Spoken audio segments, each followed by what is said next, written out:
Hello, and once again welcome back. This is Chapter 3, which is the final chapter for the basic level in our series. In this section, we're going to start looking outward from the core Windows 7 operating system and user components that we've been working with to take a look at things like your software firewall, your home network, internet access device, and wireless access point if you have one for your wireless laptop. After completing this final section of the basic level, you'll have made significant progress regarding the security of your personal computing environment. Let's jump right in and take a look at your Windows 7 built-in software firewall. You may recall that in the earlier PC Security 101 section, I covered the basics regarding firewalls. We reviewed what they are, what they do, and how important they are to your overall security profile. Please feel free as always to review the PC Security 101 section to brush up on firewalls at any time. Having an active firewall between you and the outside world is critical to ensure protection against certain types of outside threats. Making sure that Windows Firewall is active and running at all times is not an option, but an absolute must. In a very basic sense, what the firewall is doing is watching activities initiated by your Windows 7 operating system, by other applications you've installed, or watching functionality related to how your PC connects to other outside devices and how they connect to you, then deciding based on a set of rules whether to allow or block those activities. Now let's bring up the main Windows Firewall configuration and status screen. We're going to go to the Start button, then we're going to go to Control Panel. From the Control Panel, we're going to find the Security and Systems section. Then we're going to look for Windows Firewall. Here you'll see references to at least 3 types of networks: home, work, and public. When Windows 7 is installed and configured for a network, it will ask what type of network the PC is connected to. Your particular configuration may depend on how your Windows 7 was installed. Most likely your operating system is configured as part of a home or work environment. We'll talk about how to change this default network configuration setting in the next section, but for now we'll just consider the differences between home, work, and public configurations. The home network designation assumes that your PC is attached to a network at home or at some trusted location where you trust every other PC and every other user on that network. Your firewall rules will be set accordingly and allow typical functions and features for a trusted home network. The work network is very similar to the home designation in that you should be attached to other trusted systems in a controlled and managed environment. There are a couple of firewall rule changes that differ between the home and the work network type. For instance, if you're part of a work network, you cannot use the home group sharing feature. You recall that earlier in this series, we disabled the home group feature because of its inherent risks. Finally, there's the public network. A public network is any outside network that you might connect your PC to, such as an external wireless network at an airport or a cafe, or any other untrusted network outside your home or workplace. The firewall rules are quite different for a public network designation, and as such, specific functions such as sharing and advertising that you're on the network may be blocked. As you can see here, this computer, which is a basic Windows 7 installation, is part of a home or work network, that it is connected, that the firewall state shows on, and then it shows the status for incoming connections. It says block all connections to programs that are not on the list of allowed programs. So basically it says if not allowed, block everything else. The active home or work network is home network. And the notification state is set to notify me when Windows Firewall blocks a new program. So really the notification state is default right out of the box from the installation. Basically it will notify you whenever Windows Firewall blocks something new for the first time. Now let's look over at the left window pane and see what our options are. The first one is allow a program or feature through Windows Firewall. So using this choice, you would allow some new feature through the firewall that may not have already been allowed during installation of that program. I'm going to go ahead and click on it and see what we find. Here we see all the programs that have been allowed to pass through our firewall or that have been blocked. A couple of these at the top. This is our AVG antivirus program. Core networking, which is the core base networking component of Windows 7. Here you see file and print sharing. File and print sharing is selected just to be allowed on my home network and not outside on the internet. That's what you should have on your computer. You should not be doing file and printer sharing outside of your home network or trusted network. I'm going to scroll down.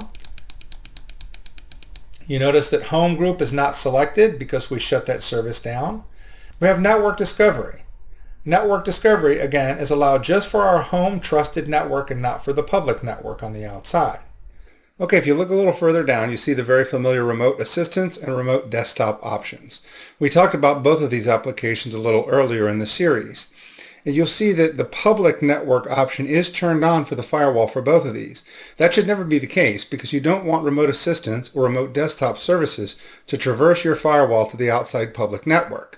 The only time that you would do this is if you're requesting remote assistance for someone on the outside of your home network to gain access to your PC to assist you with a problem, and we highly recommend against doing that. So there's a couple of things you should know here. Remote assistance, again, that's where you ask for assistance and someone on the outside or someone outside of your PC network comes in and takes control of your PC to help you. Remote desktop gives you the option of taking over desktops within your network. If you're not using either one of these services, I would turn them off for both your home and the public network. But certainly for security reasons, as I mentioned, you want to turn them off on the public side. So I'm going to go ahead and do that now. In order to make changes to any of these firewall settings, you have to go up to the Change Settings button. I'm going to click that now. And what that does is that enables the ability for me to make changes to these checkboxes. So I'm going to go ahead and turn both public options off. And then I'm going to look at remote assistance, and I'm going to turn that off for my internal network. Again, remote assistance is a tool where you request assistance and an outside entity connects to your PC to help. I would never use this service unless absolutely necessary. So I'm going to go ahead and turn that off for my home and my public network. I'm going to go ahead and leave remote desktop on because that feature might be used internally for certain convenience reasons. Now what I'm going to do here is I'm going to make these firewall changes to block these services from going where I don't want them to go. As we talked about in earlier sections, you can go and turn these services off in other places, but there are some applications that enable them, and there are situations where I've seen them become enabled by people who aren't sure what they're doing. So what we can do here to ensure security is turn the firewall options off, so even if you do turn these services on in other places, they won't be able to traverse your firewall and get to the outside because we're turning them off here. Okay, so I think we've made all the changes to remote assistance and remote desktop that we need to. I'm going to continue to scroll down and see what other applications are here. We see the Windows Media Player applications listed here as well as the sharing service. Those are selected just to allow for my home or work private network. And that's okay. Windows Media Player has several services that allows you to share music and create playlists and do some other things on your internal network. I'm going to go ahead and leave those selected. That's fine. Certainly we wouldn't want those services to go out to our public network. Everything else is turned off. These defaults are pretty much what you want to see on your PC. Now you may see other applications listed that are installed on your PC that are not installed here. As you do go through this list and you see all the applications and their firewall settings on your PC listed here, you want to pay specific attention to what's enabled on the public column. That should be just very few items that we've covered, and if other things are checked, you may want to consider unchecking them and turning them off. Okay, so since I did make those couple of changes to my remote desktop settings, I'm going to go ahead and click OK. That saves the settings, and I'm back to my main screen. Now we have change notification settings. Let's go ahead and take a look at what that tells us. Change notification settings lets us customize for each type of network how we want Windows Firewall to notify us. I've left everything at the default, and I recommend that everything stay at the default. Obviously, we want to turn on the Windows Firewall and leave it on at all times. We want to notify us when Windows Firewall blocks any new program, and it says new program because once it notifies you once and you've acknowledged that particular program, it won't notify you again for that same program. And then on the public network location settings, you see that the Windows Firewall is on, of course, with similar notification settings. You could go higher in security by blocking all incoming connections if you chose to for public, but then of course that would turn off a lot of the features for your internet browsing. So basically what you have here is default out-of-the-box settings, and I recommend that you keep them as is. I'm going to go down and click cancel. I didn't make any changes. The next setting is for turning Windows Firewall on or off. I think that's a no-brainer that we leave it on, so it takes us back to the same screen because the feature is there. I'm going to go back. Of course, that stays on at all times. Restore defaults. If for some reason you've made some changes, things are not working as expected, you can come back to restore defaults and it'll restore everything back to the originally installed default settings. Under advanced settings, what it's going to show you is a lot of settings for IT administrators and system administrators to really fine-tune the firewall settings for any given environment. Typically, this is used for a business environment and is managed by IT professionals. If I were you, I would recommend you touch nothing on this screen. I'm going to go ahead and close it out. And basically, that's what you see on the System and Security Windows Firewall configuration screens. I'm going to go ahead and close that out now. Back to the desktop. So now what I want to do is I want to go turn the Windows Firewall off so that you can see the effects and the conditions as they are when the firewall is off. You know what to look for, right? I'm going to go back to the Start button, back to the Control panel, back to System and Security, and then we can look at the Windows Firewall section. Alright, you remember that there was a button in the left window pane for turning the firewall off. I'm going to select that, and then I'm going to come here and I'm going to say Turn Off Windows Firewall. Of course it says not recommended, and of course it's not. But just to see the effect, I'm going to go ahead and click that radio button, and I'm going to say OK. Alright, so when I do, a number of things happens, right? So our Windows Firewall configuration screen kind of lights up and turns red. It tells you that there's firewall setting issues and it gives you sort of some error messages. If you look down at the bottom of the screen, in the toolbar, our Action Center flag has a little X on it, which means you have an alert. And it says here, one important message. I'm going to go ahead and click on it. And basically it tells you right there, you have one important message. You need to turn your firewall back on. So if for some reason an application or some malware or by accident you turned your firewall off, you get a number of indications and alerts. Most notably, your Action Center flag in the system tray would light up with a little X telling you that you have a message and you need to take care of it right away, and then that'll tell you that your firewall needs to be turned on. Right, so I'm going to go right ahead and I'm going to turn that on. Go back to the normal state. It's back on. Everything goes green. The Action Center is again clear, and we're good to go. So that pretty much covers the Windows Firewall section. What's important to take away from this section is that Windows Firewall must run at all times. And you need to have a basic understanding of what the firewall does and what settings are considered normal for your PC. Now, we did a quick review. You might want to go back and review this section again. It was really pretty simple. The firewall needs to stay on. I've kept all the default settings right out of the box. You saw what happened when we turned the firewall off, so you want to look for similar alerts in the future. And as far as the advanced section where I looked at the remote desktop and the remote assistance, you might want to turn those two services off, but leave everything else pretty much at the default and you should be safe. Okay, now we're going to look into your home networking configuration and talk about how to make sure you're employing best practices that can not only make managing things simpler, but also make sure that you're secure. There are really two ways to envision any network, physical or logical. The physical view is simply the actual way that your hardware and cabling is connected from your PC to your DSL cable modem all the way out to the internet. The logical view is basically just a list of your network devices or resources without real consideration of where they actually reside on your network or how they are physically connected.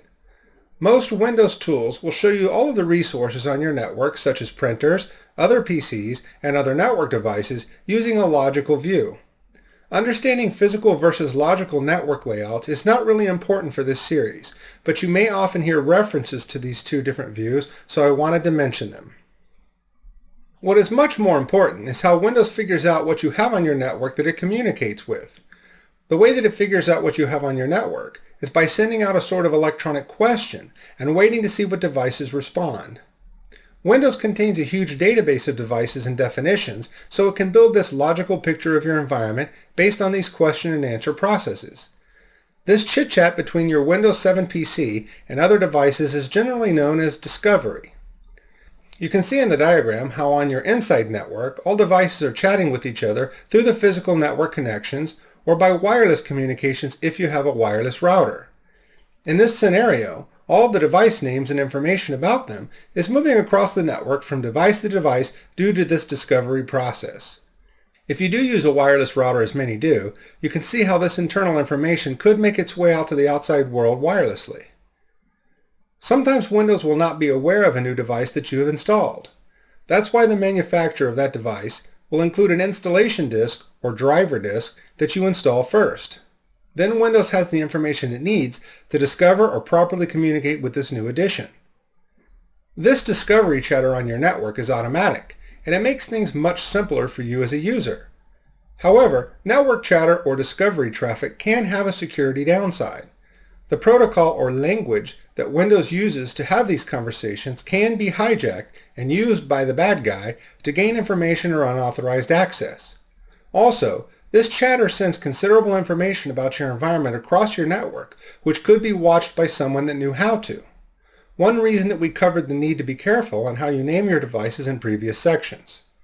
For a trusted home network, a limited amount of this chatter can be seen as a positive and not a serious risk because it does bring with it lots of functional benefit. Now let's take a look at the Network Sharing Center where some of these features are configured. Alright, we're going to come over to the Start button. Then we're going to go to Control Panel. Then we're going to go to Network and Internet. And then finally to the Network and Sharing Center. At the top of this screen, you'll see a basic physical layout diagram of your network as Windows sees it based on this discovery process. You'll see here the Windows 7 PC, then my network, and the Internet. Very basic and rudimentary, but that's the connectivity. Now if you wanted a little bit more detail, you could go ahead and click this See Full Map link. I'll go ahead and click it, and Windows will go out and get that discovery information and then build what it understands as a better map of my environment. Here you see several more devices that the discovery process has found. See several PCs, then my network switches, then the gateway, which is my DSL modem that helps me get out to the internet. All right, I'm going to back up back to the original screen. Next, you can view your active networks. This is based on networks that you have allowed during install or afterwards. This is where you would change your connected network type from home to work or possibly public.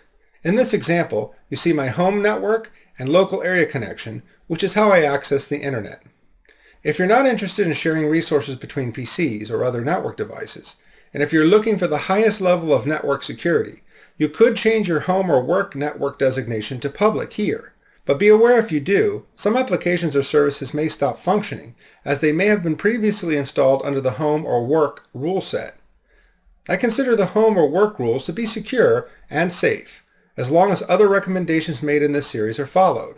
I'll go ahead and click on the home network designation, and that takes me to the screen where you can select home, work, or public network.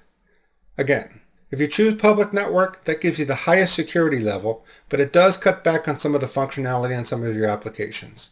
I'm going to stick with home network. I'm not going to make a change, so we'll go ahead and click cancel here. All right, that's pretty much all we wanted to look at for this section. I'm going to go ahead and close it out and go back to the desktop. Now let's move ahead and talk about securing your wireless router. Some PC users like you might be using a wireless network at their home or their small business location. A wireless network would be required to support any laptop or other device that connects wirelessly.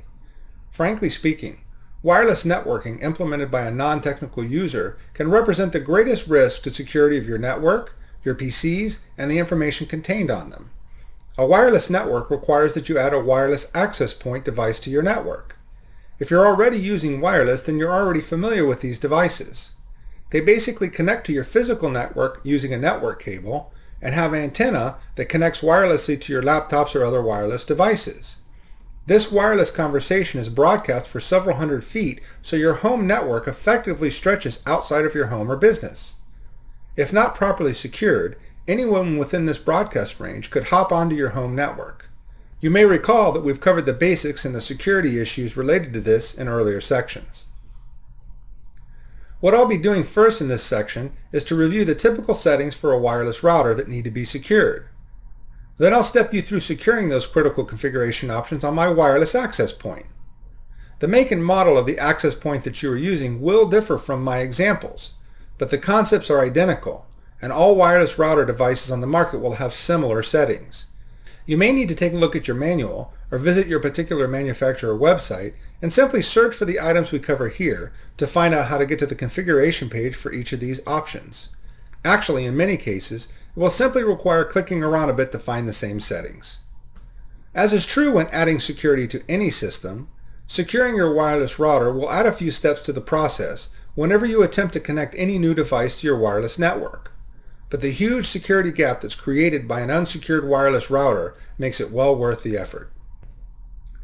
If you don't use wireless networking at home or in your small business today, you should still review this section because eventually you will, and the concepts here are important to understand. Well, let's describe exactly what we're about to do in this section. There are two ways that you can connect to your wireless router to configure it. Either using a standard PC that's wired by a cable to your home network, or by using your wireless laptop.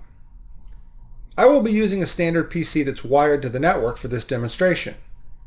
If you have both a wireless laptop and a standard wired PC on your home network, you should use the PC for configuring your wireless router, because one option that we will cover later is how to lock out the configuration of that device by wireless devices, which gives you additional security.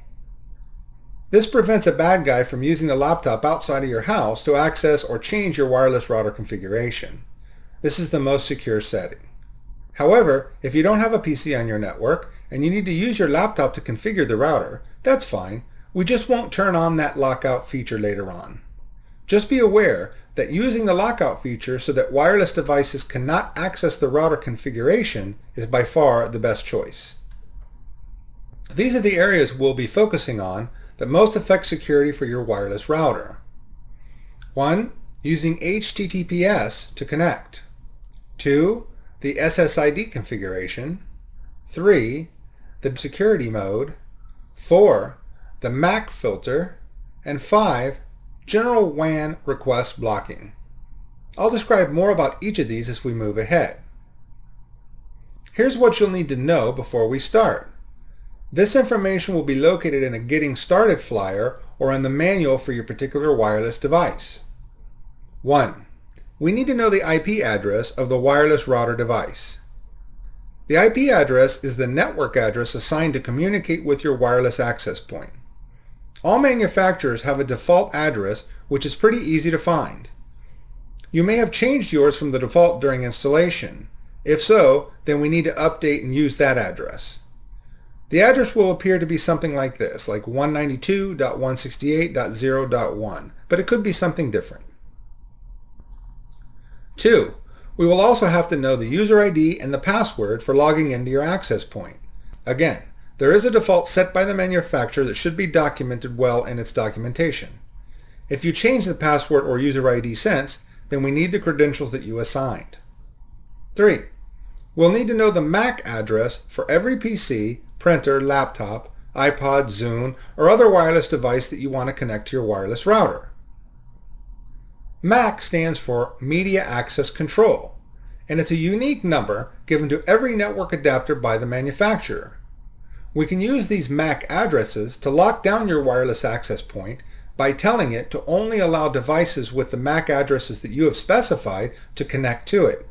This way, you'll guarantee that outsiders with their own laptop or device cannot even connect to your wireless network.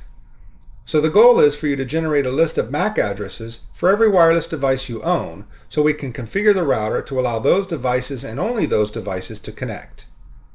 Remember that once we secure this wireless router, only those devices can connect to it. So it is likely that you will have some devices that stop connecting after the changes we make.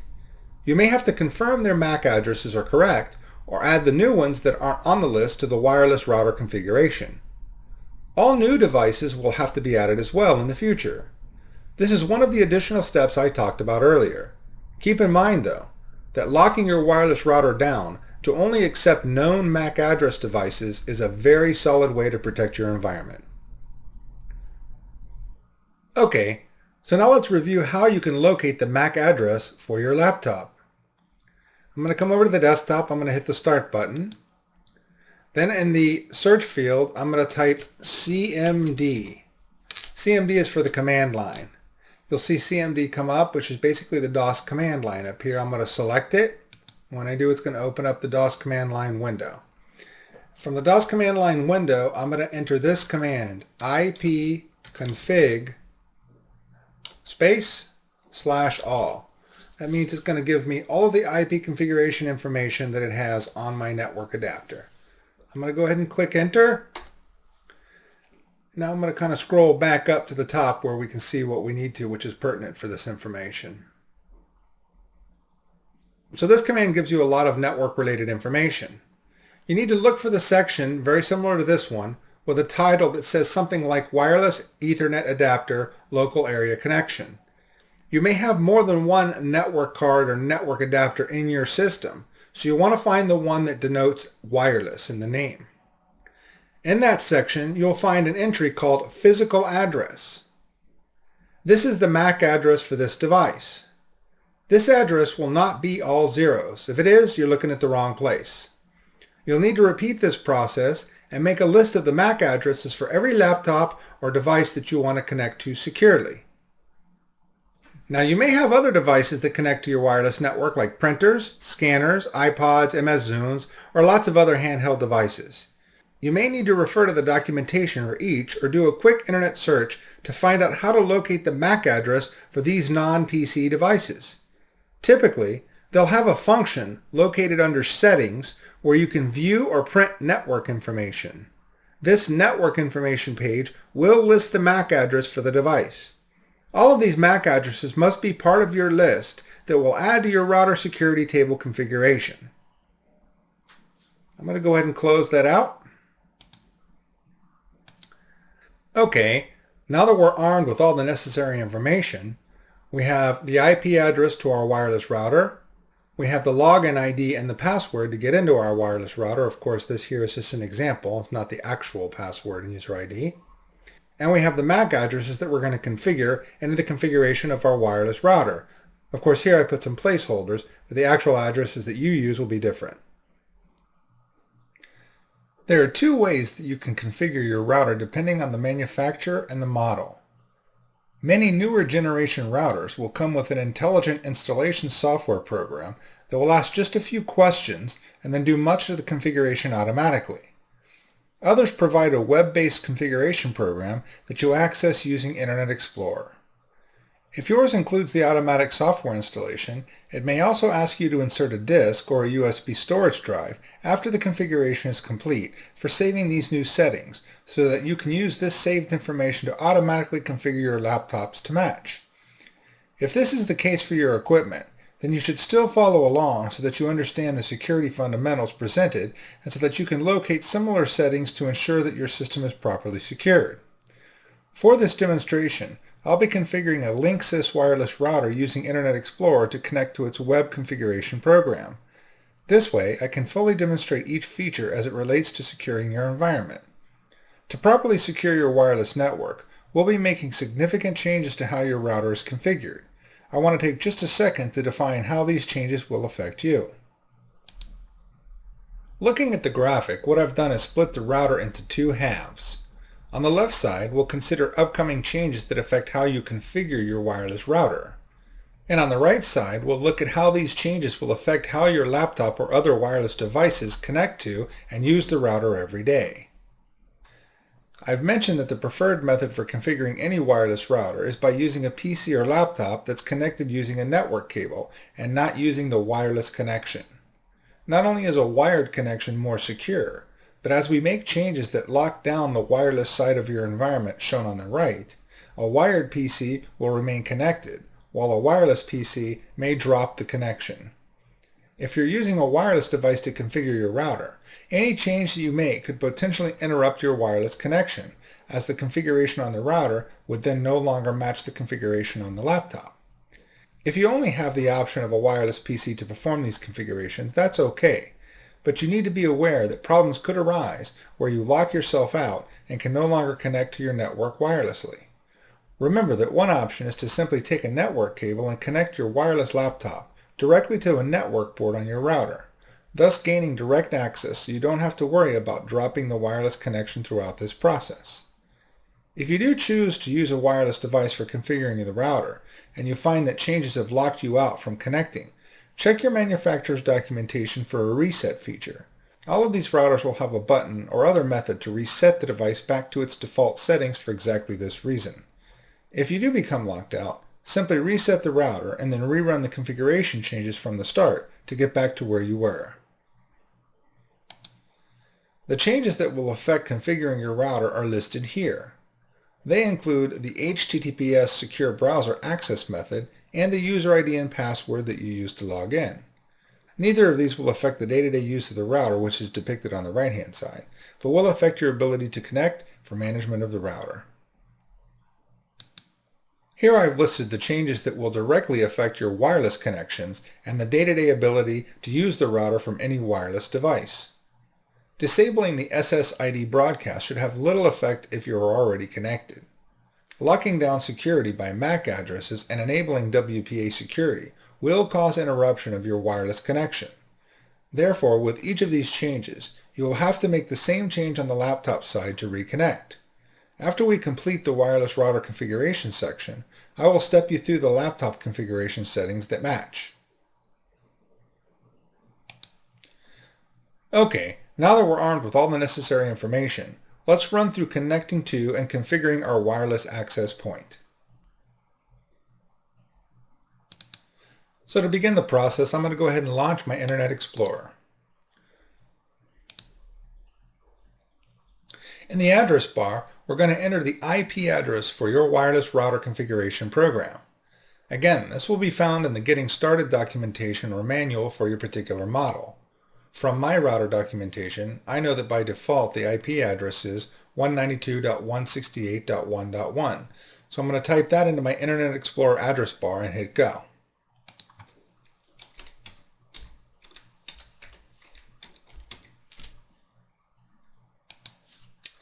Now I'm presented with the login screen for my router. Again, based on the router documentation, I know that the default password is admin, so I'll type that and log in.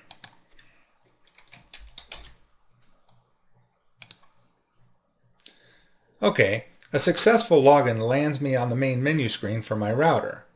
Your screens and menus will differ, but remember, these concepts are common to all, so you'll find similar settings on your device. Before we start making changes to your working router and potentially interrupt an operational network, let's see if we can back up the current configuration. This way, if you have problems after our changes, you can always revert back to your original working configuration quickly. My Linksys does provide a configuration backup and restore feature. Most routers will. I'll locate where it is on my Linksys now. Under Administration, and then Configuration Management. So I'll go ahead and click the backup button here, tell it that I want to save, and I'll just go ahead and select my C drive, and it'll save it in a file called config.bin.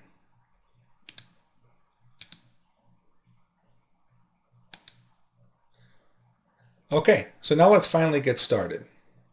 The first thing on our to-do list was to configure the HTTPS protocol for secure configuration connections to the router. You will notice on your web browser address bar that most internet addresses begin with HTTP. HTTP is a communication language used by most websites.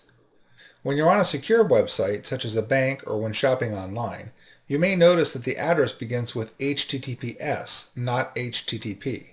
And you may see a lock icon pictured on your browser indicating secure communications.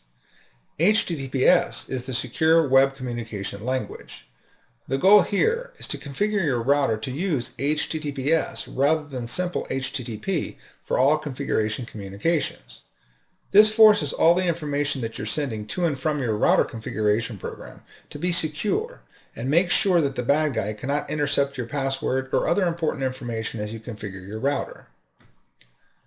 So I'm going to go back one page to the administration home page.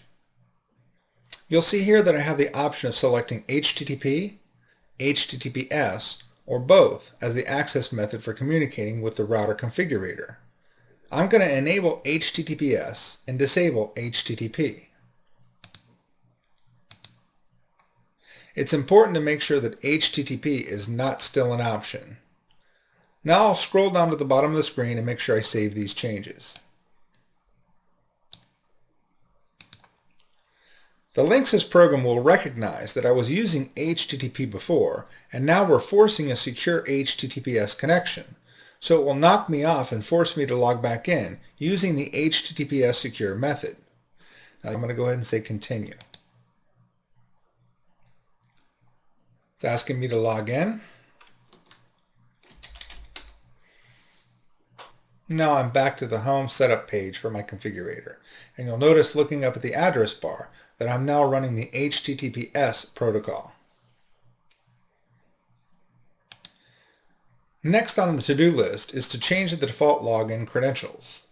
On this Linksys device, you may have noticed that there's no user ID component. It only uses the password for access. If your router uses an ID and password, then you must reset both from the defaults. Remember that every person using the same make and model you own will know what your default credentials are and could easily sit outside your home or office and hop on by using them. Refer back to the previous chapter when we developed a strong email and password policy. You should leverage that very same method here so that you don't have to remember any additional passwords. Since the wireless router provides a link directly into your home network, you should consider the strongest ID and password from the tiered password policy that you developed earlier. For the user ID, you could use the first part of your secure email account, and for the password, you should choose a Tier 3 complex password.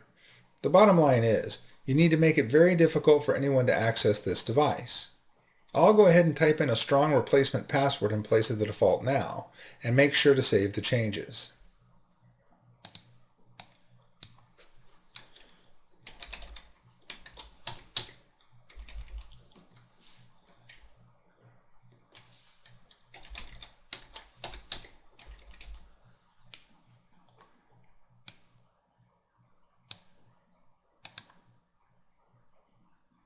As with previous changes, the Linksys program recognized that I changed the password, so it'll knock me off and force me to log in again with the new credentials.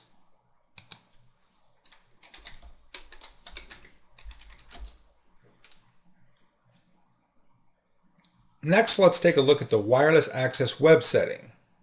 A few minutes ago, I talked about managing your router configuration using a wired PC versus a wireless laptop. Using a wired PC is most secure. In order to force your router to allow only wired PCs to be able to connect to the configuration program, you would enable this setting. Once set, no wireless device can manage this router even with the password.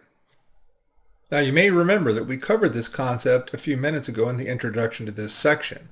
If you are using a wireless device like a laptop to connect to this configuration utility, and you disable the wireless access web option, then you'll knock yourself off.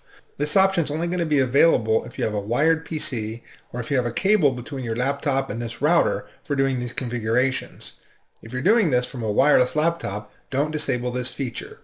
Of course, using a wired PC is best practice, as I mentioned before, but if you don't have that option, then you want to leave that enabled for this purpose. I do use a wired PC for configuration purposes, so I'm going to go ahead and disable the ability to configure wirelessly. Go ahead and save as always.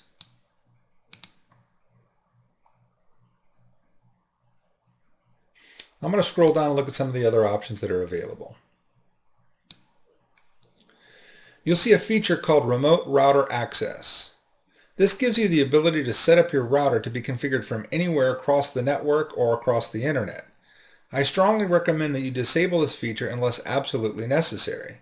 By default, as you can see, it is disabled, so I'm not going to make a change to that configuration. A little bit further, you see Upnp Support. Upnp Support denotes a certain protocol that Windows uses to discover devices and configure them. I'll go ahead and leave that enabled, but you could disable it if you felt you wanted to secure even further. I'm going to scroll back up to the top now. Next on the to-do list is to secure the SSID. SSID stands for Service Set Identifier. This is a unique name that's given to every wireless network, and by default it's broadcast across the airwaves to whomever is listening. It's very important that you rename your router SSID from its default and that you disable this automatic broadcast function. By making these changes to your router, it means that when you configure a new laptop or wireless device, it won't automatically locate this wireless access point by SSID because it will not be automatically broadcast. So you'll have to manually enter the SSID on your laptop configuration. You should never leave SSID at its default value or broadcast your SSID to the outside world. So on my Linksys, the SSID feature is located under the wireless menu. I'm going to go ahead and click wireless. Okay, so there it is. You see wireless network name SSID, and you see the broadcast feature. So Linksys is the default SSID. Of course, that's why we want to change it, because everybody knows it's Linksys. I'll go ahead and put in the ID of my choice.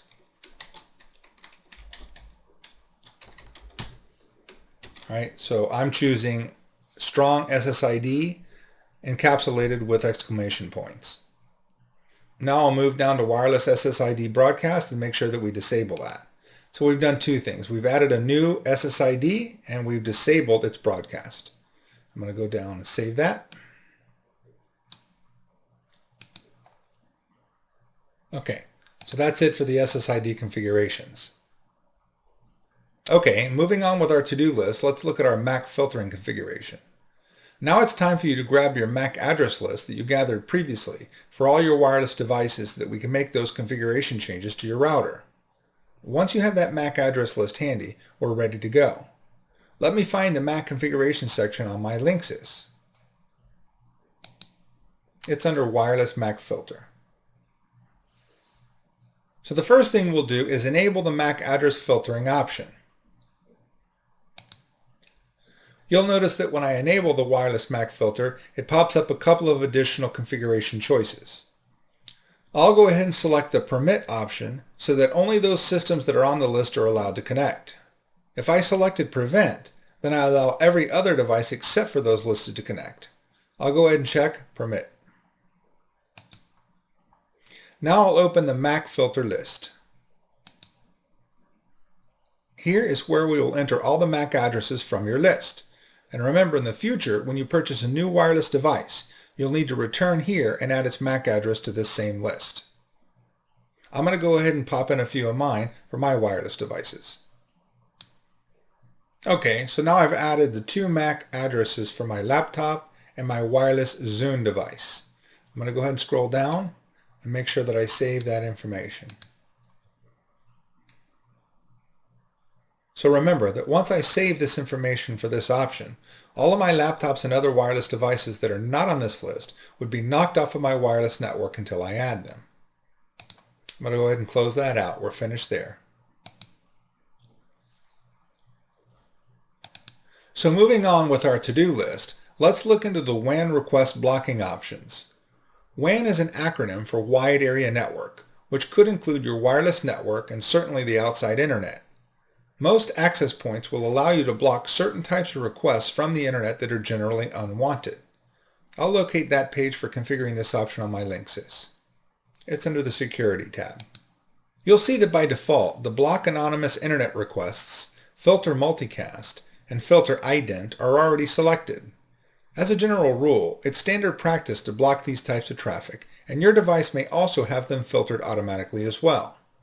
This should have little or no effect on your web browsing experience. Most of these settings are here to prevent the kind of traffic that typically come from less than reputable sources. If you don't see similar settings on your model's configuration screens, don't worry too much about it. As I mentioned, they may be secure out of the box.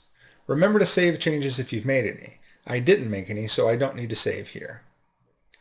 Next on the list is to look at the security mode. Here we're going to choose a security mode to encrypt all traffic in and out of your wireless device, regardless of other settings. This is what most ensures that your wireless environment is secure. I've left this for the last configuration change because it's the most dramatic change and will require specific matching changes be made on your laptops and other attached wireless devices. If you're using a wireless device to perform this configuration, then you should be careful to make sure that you follow the steps accurately. Once you make the changes and click Save, you'll lose your wireless connection until the laptop is configured to match those changes. As mentioned earlier, if you cannot reconnect after following the steps ahead, then you can use the reset function on your router to restore factory defaults. Let me find the wireless security settings on my Linksys. It's under Wireless, and then Wireless Security. I'm going to scroll down a little bit so you can see a little bit more of the screen as we move forward.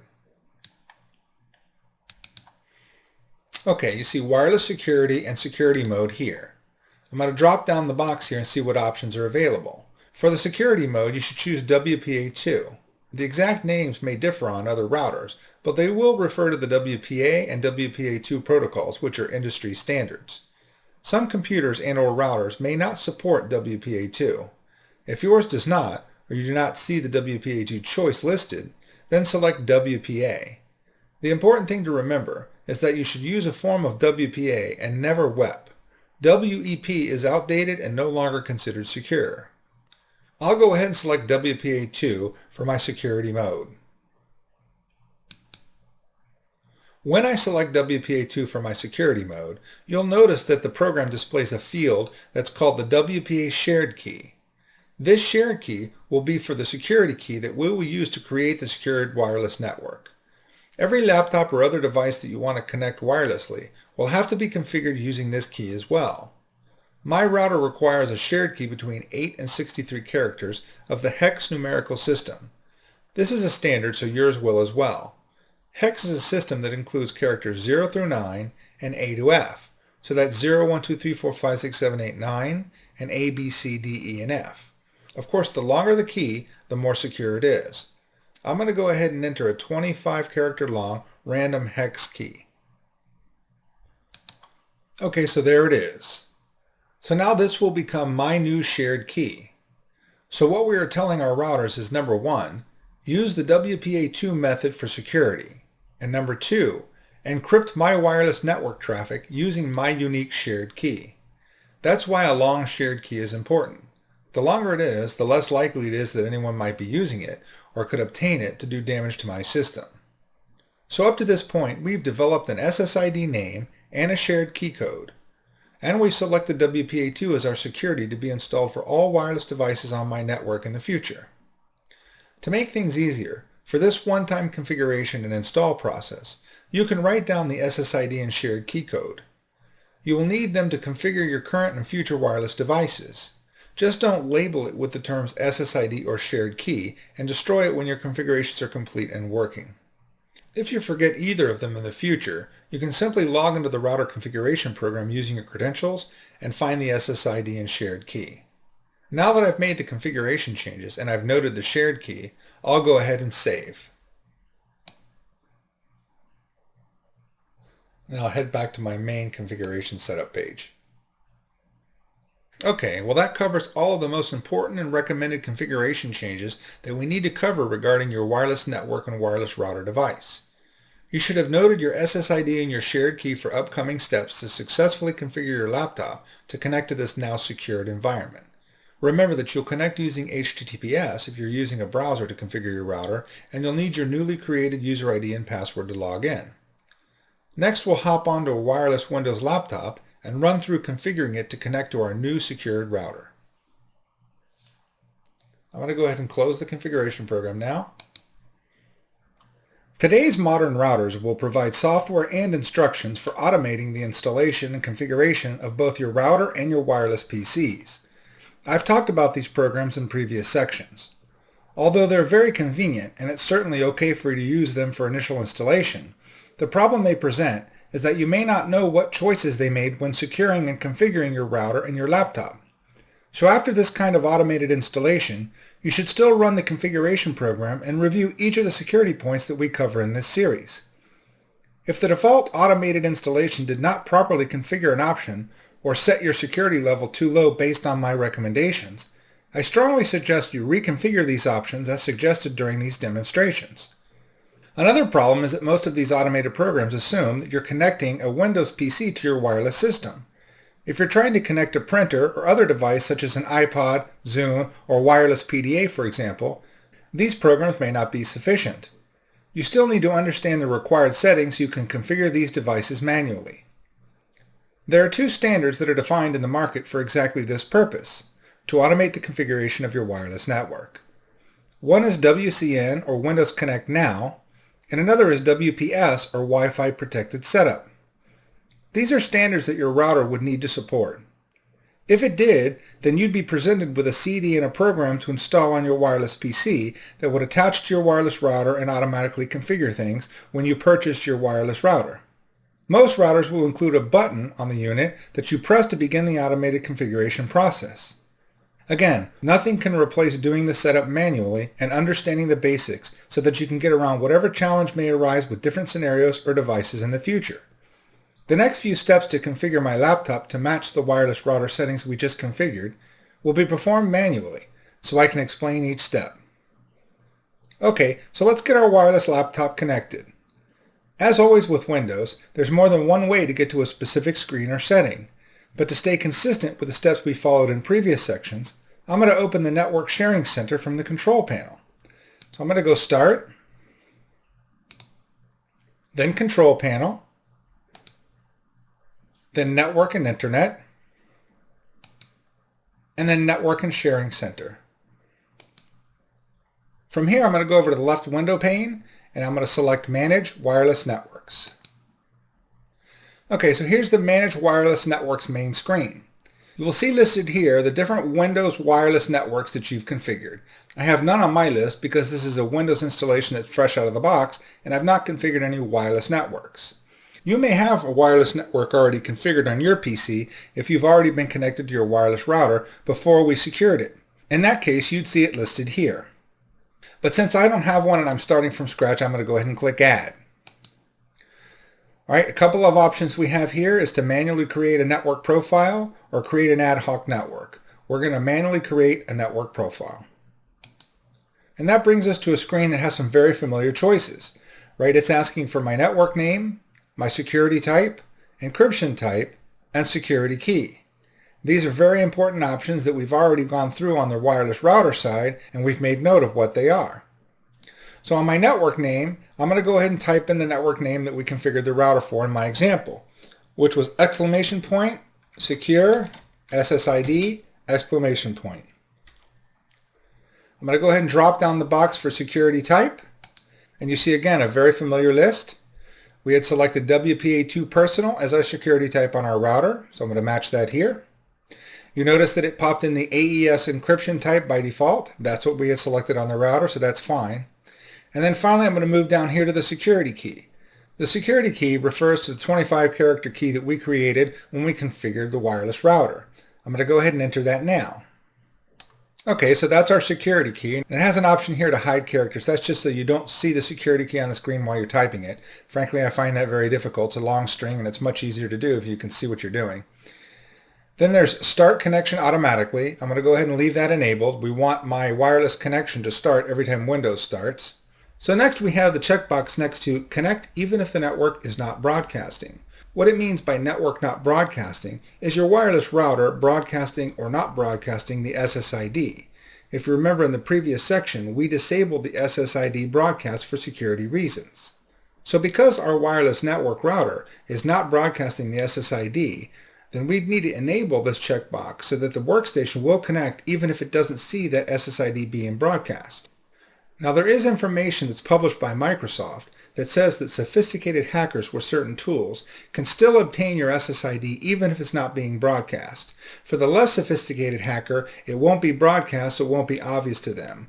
Since our philosophy is that we want to protect ourselves against the sophisticated and the less sophisticated hackers, I'm going to go ahead and stick with not broadcasting the SSID and selecting this Connect even if not broadcasting option. I think that's the best overall security method. So I'm going to go ahead and enable that now.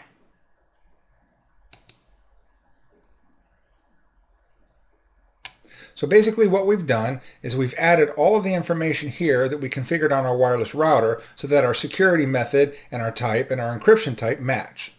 I'm going to go ahead and click Next. And you see that our configuration has been successful.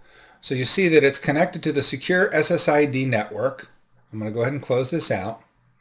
And now I have an entry under my wireless networks. Now you may have already had an entry, as I mentioned, because you may have already been up and running. But because we made changes to secure the wireless router, you're going to need to modify those to match. So if you did already have an entry similar to this, you can highlight it, and then you can right mouse click and say Properties. Go to the Security tab, and then you see the very same information that you need to enter: security type, encryption type, and network security key. So either way, whether you're adding a new network as I did, or modifying an existing network, we can match what we did on the wireless router to give us the security we need. I'm going to go ahead and say cancel. And that's all there is to it. We've now secured our wireless router, and now we've connected to it with a secure connection from our laptop. What you'd need to do to complete the process is go to other wireless laptops or wireless devices and enter these same pieces of information so they can connect securely to your wireless router. Okay, great. I'm going to go ahead and close this and go back to the desktop. Alright, so that's it for Basic Chapter 3. Let's go ahead and review the items that we covered in this chapter. So here's the checklist. We've reviewed the firewall fundamentals. We secured your Windows firewall. We reviewed home, work, and public network types. We reviewed your home network configurations. We discussed wireless network fundamentals. And then we went on to secure your wireless router, and then finally to attach your wireless PC by securing it with the same settings. So that's pretty much it. We've reached the end of the basic level for this system. In these 3 chapters, we've covered a lot of material and made tremendous progress in the goal of securing our PCs, our network, data, and other important information. Hopefully, I was able to pass quite a bit of knowledge your way through discussions, slides, and demonstrations. I certainly hope that you were able to learn a lot during this critical first set of chapters, and more importantly, were able to implement my recommendations. If there are still gaps in your understanding of some of the concepts we covered, or for some reason you were not able to actually implement all of the recommendations, I strongly suggest that you revisit those chapters for a quick review and an opportunity to complete the security steps presented before you move on. The goal of the basic level chapters is to take the standard PC and home network that's somewhat vanilla and not secure and transform it into a legitimately secure environment. If you follow these recommendations closely, then you have significantly reduced the risks inherent in the world of internet-connected Windows computing. That should bring considerable peace of mind to you from the daily concerns regarding intrusion, virus and malware problems, or theft of your important information. Sure, we still have a lot to cover in the moderate and advanced levels, but now that you've completed the basic level, you've made great progress regarding overall security and in terms of keeping the bad guys out. Going forward, we will focus on your PC hardware, network hardware, and specific strategies to further safeguard your data, as well as methods to help you recover it if a loss does occur. Thanks for sticking with me through all the basic level chapters, and I'll see you at the next level.